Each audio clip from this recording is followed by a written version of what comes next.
Welcome po ulit sa ating channel, Beck and Toing. Ito po isang bagong video na naman about air compressor. Ito nakikita ko dito, palaging sumasabog yung capacitor. Yan. Yan. Tinest natin yung motor niya, okay naman. Ito para matest nyo kung ano talaga yung problema. Kasi may nag-comment sa atin, palaging sumasabog yung capacitor niya. Running capacitor, lagi sumasabog. Yan. Ang kailangan po natin gawin, tatanggalin yung belt. Yan, tatanggalin yung belt. Yan, tatanggalin mo natin yung belt, mga bossing. Yan po, tatanggalin yung belt. Ngayon, huwag niyo muna sasaksak. Titingnan natin kung maganda yung ikot niya. Yan. Kasi may nag-comment po sa video natin about air compressor. Yung sa kanya daw, palagi sumasabog to. Yan, gaya nito, palagi sumasabog itong running capacitor. Yan, umiikot naman siya. Maganda yung play. Kasi po itong motor na to, may bearing yan. Kabilaan dito sa party dito, sa unahan natin. At dito sa kabila din, sa bandang pitan niya. Yan, may bearing yan. At makikita nyo na maganda yung ikot niya. Yan. Tapos, kung okay yung ikot nito, wala na tayo dito. At kung sinaksakin mo yan, umandar siya, ito saksakan natin. Paandarin natin. Paandarin din natin kung maganda yung ikot niya.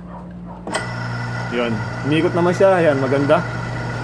Maganda yung ikot. Tapos testingin natin kung grounded. Yan. Yan, wala namang ground. Inawakan natin. So, walang ground. Hindi siya grounded. Yan, okay yung ikot, mabilis. So, okay tayo dito sa motor natin. Yun, narinig natin na parang meron nag-click na switch. Yan, parang meron siyang centrifugal switch. Check natin kung kung may switch nga siya sa likod. Ngayon po, para lalo nating lubusan maintindihan yung wiring diagram ng motor compressor, yung motor niya, yung compressor natin. Ito po yung ginawa natin na diagram. Halimbawa, ito yung ating starting winding sa ibabaw, yung rewind niya. Tapos meron siyang dalawang wire. Ito yung isang linya, yung line 1 at line 2. Starting winding po natin. At ito naman yung running winding natin. Ito yung rewind na pangalawa. Ito po yung starting o yung primary winding natin. Tapos dapat maintindihan din natin yung pagkaka-design niya. Ito yung line 1 natin. Tinap natin doon sa line 1 nung ating starting winding. At yung running winding nagkasama dun sa kaliwa. Ayan, pinagsama. Ayan po, line 1. Kompleto na yung line 1 natin. Nagsama yung dalawa, starting at running sa bandang kaliwa. Ngayon dito sa kanan, kung mapapansin nyo, ito na yung line 2 natin. Nung starting winding natin. Ito. Tapos, ito yung running winding natin. Ito po. Dito, nagkaroon ng capacitor. Ayan, papunta doon. Tatap dun sa line 2 natin. Ayan, ito yung running natin, capacitor. Ayan, naka-series lang siya dito sa ating running winding, dun sa dulo. Ayan, naka-series lang siya. Ngayon, mapapansin po natin din dito na yung motor natin kung minsan mayroong ganito. Centrifugal switch. Ayan. Ang ginagawa nito, pagka sindi po ng motor natin, napasukan ng kuryente yan, aangat ito. Aangat siya. Yan, tutulak niya, magpupush siya, mag-open. Yan, naka-close yan. Ibig sabihin naka-close, nakadikit yung switch natin. Yan, nakadikit yung switch natin, naka-close po yan. Dumadalo yung kuryente dyan. Tapos, naka-series din sa dulo ng ating running winding. Same lang po yung pagkakatap niya dun sa gaya nung running capacitor natin, yung starting capacitor natin. Yun nga lang, yung starting natin, meron siyang switch. Yun, naka-switch siya, naka-on po siya o close, yung tinatawag nilang close. Pagka saksak nyo po yan, dadaloy po yung kuryente dito sa switch natin at dito sa starting capacitor. Bali, ang mangyayari, dalawa yung naka-series na capacitor, yung starting capacitor at yung running capacitor papunta dun sa line 2 natin. Yan, dalawa yung naka-top na capacitor. Kung papansinin niyo po yung ating diagram. Tapos, pag umandar na po yan ng ilang segundo o di kaya minuto, makalipas po ng ilang segundo o minuto, aangat po ito. Itong switch natin, mag-o-open na yan. Ibig sabihin, wala na pong tap to. Wala nang dadaloy na kuryente dito sa starting natin. Yan. Ang pagkakaiba naman po ng starting capacitor at yung running capacitor, mataas po yung value ng starting capacitor. Yan. Mataas yung value, tapos 250 volts. Tapos dito naman ay mababa lang po yung value ng running capacitor natin. Ito, nakababad po yung ating running capacitor kung mapapansin nyo. Sa running winding natin sa dulo, yan, nakaseries yung running capacitor natin papunta doon sa line 2 natin. Yan, ganun lang po kadali. At ito naman yung mapapansin nyo sa ibang pagkakagawa.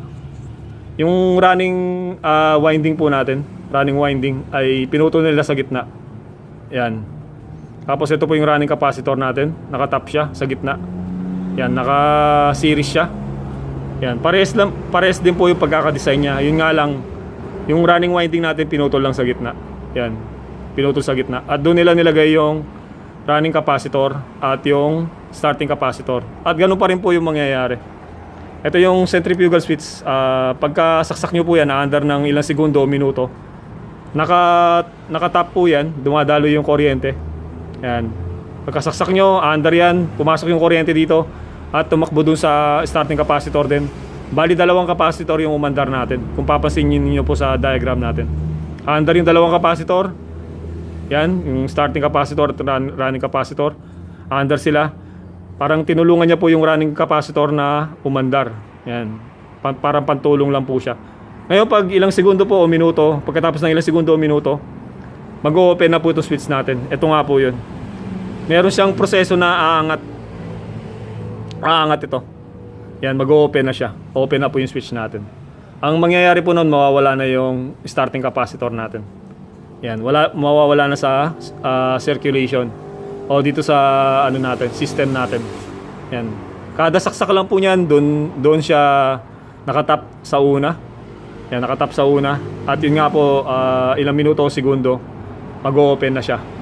Yan. Dating close, mag-o-open siya. Yan. Sana po maintindihan nyo. Yung running winding po, starting winding natin, diretso na sa line 1 at line 2 yan. Yan. Ayun lang po yung pagkakaiba nila. Yung running winding natin, may capacitor siya. Na running at starting capacitor. Yan. Sana po maintindihan nyo. At may ginawa tayong video nito, bisitahin na lang po yung channel natin. Ito nga yun, binuksan natin sa likod. Chine-check up natin kung bakit palaging pumuputok to. Sa tingin ko,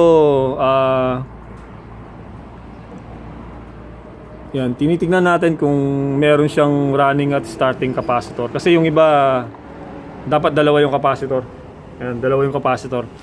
Kung nilagyan po ito ng isang capacitor lang, yun nga, napepersa yung ano natin, running capacitor natin. Dapat meron siyang starting capacitor. Kasi kung papansinin natin yung ano, meron siyang centrifugal switch.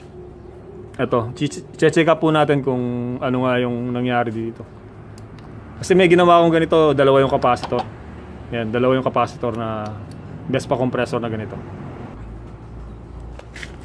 Ito po, nakita natin dito na kaya sumasabog itong ano natin, running capacitor. Ito, nakarami na ng running capacitor. Ang nangyari dito, wala siyang starting ano,